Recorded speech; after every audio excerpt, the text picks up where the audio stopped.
First thing I'm going to show you is I'm taking a template. This template I have, you can whatever you want for dimensions. This is just a rough estimate of what I'm doing. So if you wanted to know, it's about 19 1/4 at its longest point and 10 1/2 at the widest point. So if you went out and bought a piece of plexi, I got some here. You could probably get at least 3 of them out of it if you were looking at making a couple of them. But you just have to figure out how wide and whatnot. So when you make a template, I just make it out of corrugated cardboard. You just take slice the top layer of your cardboard. That'll allow it to bend easy, and it'll give you an idea. So this is the exact same bird feeder I had made once before. But again, like I said, the squirrel had jumped up and broke it. So this is basically what it's going to look like. So, and it's pretty simple. So what I'm going to do now, I'm just going to lay it on here, trace it out with a magic marker, and go ahead and get that cut out. I'm just going to show you that I'm ripping the plexi. They do make plexiglass blades. If you don't have one, what you should do is turn your blade around. I'm lazy. I'm not taking my blade out and turning it around. I probably should. I might crack this, but the other thing I'm going to do is my widest point was 10 1/2 inches. I measured that out, made a mark on each side, and I'm going to run a piece of tape through from one side to the other at 10 1/2 inches. So therefore, it stops anything from spitting up.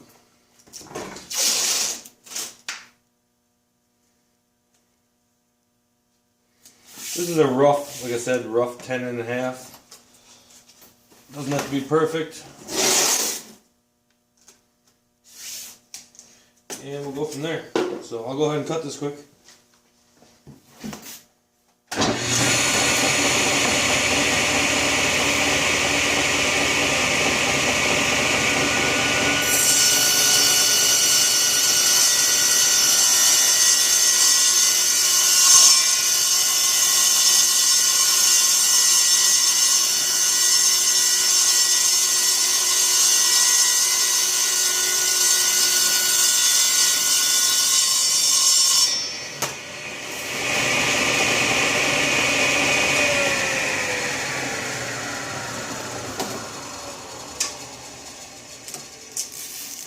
Go ahead and take that tape off. So, a nice smooth cut here. Now I'll go ahead and trace my pattern out, and we'll go to the next step. I need to take an 1 1/4 off of each side. I have that taped off. I'm going to cut it again on the table saw. The rest I'm going to use the jigsaw. If you're not familiar with the jigsaw in plexi, take your time. I'm just using a regular wood blade. But again, take your time, otherwise you can crack it. And you want to have ample support. You'll see that when I start cutting it, I'm actually going to be cutting it in this grid of my table saw to support both ends. So I'll go ahead and start cutting.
see, I have my pattern cut out now. Now here comes the fun part, bending the glass. I'm just using a regular heat gun, dual temperature, and you're just going to heat it up until it starts to be malleable, and then we're going to bend it down. So I'm going to start with one of the sides. Make sure you're wearing some gloves because it does get hot.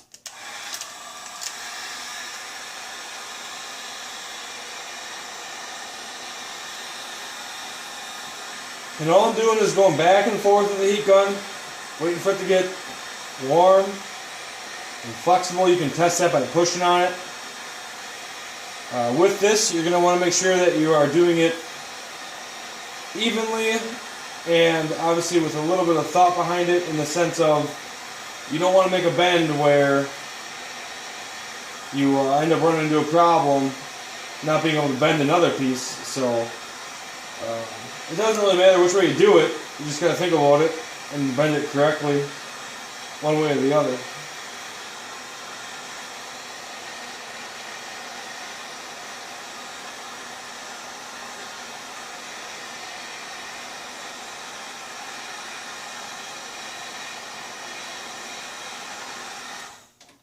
I'm just going to test it.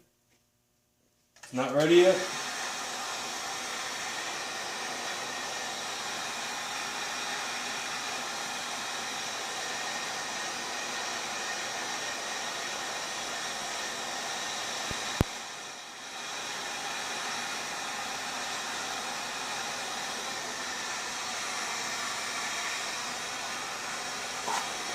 I'm putting slight pressure down as I'm heating it, because there's not a lot of weight to this. On your bigger bends, there should be some more weight added, and it should start to slowly fall. Gravity is a wonderful thing.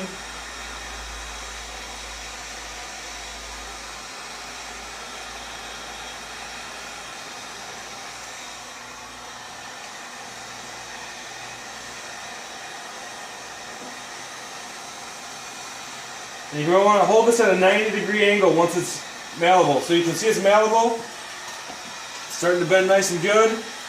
I'm going to call that good, and I'm going to hold it at 90 degrees. Now this isn't going to be a perfect bend, because I'm doing it by freehand, but it's going to be just fine for what we're looking for. Okay? So you can see that nice good bend there. I'm going to continue that with this side, and then this side, then the back, and then the top. So I have the, I did one side, then the other, then I bent the front up. Now I'm going to do the back side.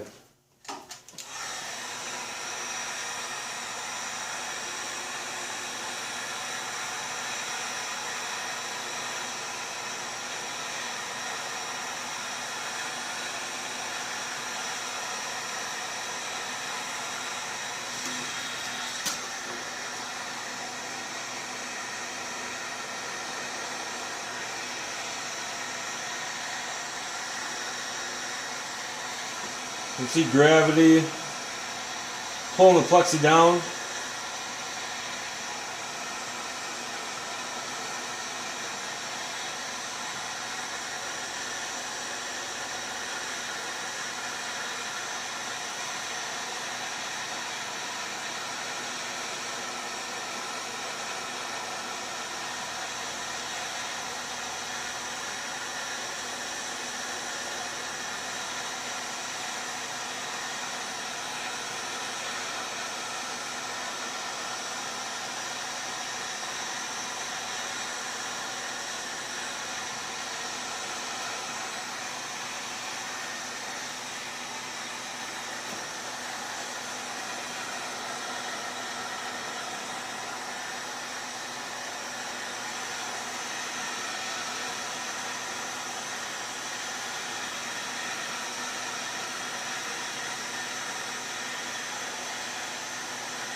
Okay, and as that cools, it's going to retain its bend, so we'll have a bend there.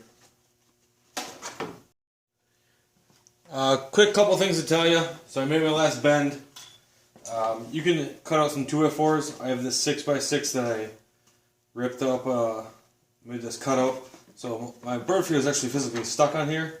So you're just going to have to be nice and gentle, open it up, and take it off. With that being said, I mean, this could be up a little bit, but all depends on the thickness of your plexi that you're using. The one thing I forgot to tell you was, before you start bending, manipulating, you want to make sure that you take off all the protective coating. Otherwise, you'll have an issue there. So that's basically what it looks like. And then how I mount it to the window, you could go ahead and drill 2 holes right through here. I went and bought suction cups. They just have a peg on it. You can see the peg. What I chose to do, because it went through all this, and then I had to drill through and crack it. Get out your torch and a nail, heat the nail up, burn a hole here, burn a hole there. So you'd have 2 holes here and here, and then have your suction cups, and then they go through, and this rests on your window. So this is actually on the back of your window. Fill this up with bird food, and you can see through here clear as day. So hope that helps out, that it's informative, and you try and make yourself your own bird feeder. If you did want to try and glue these corners, they do make plexi glue. You do have to have a tight seam here. Otherwise, you could also use acetone. I suppose a guy could try and use some hot glue or something like that, but I haven't used anything, and it's been pretty good, except for, like I said, I had a big fox squirrel jump in and ended up breaking the seam here. But so that's all I got for you. Thanks.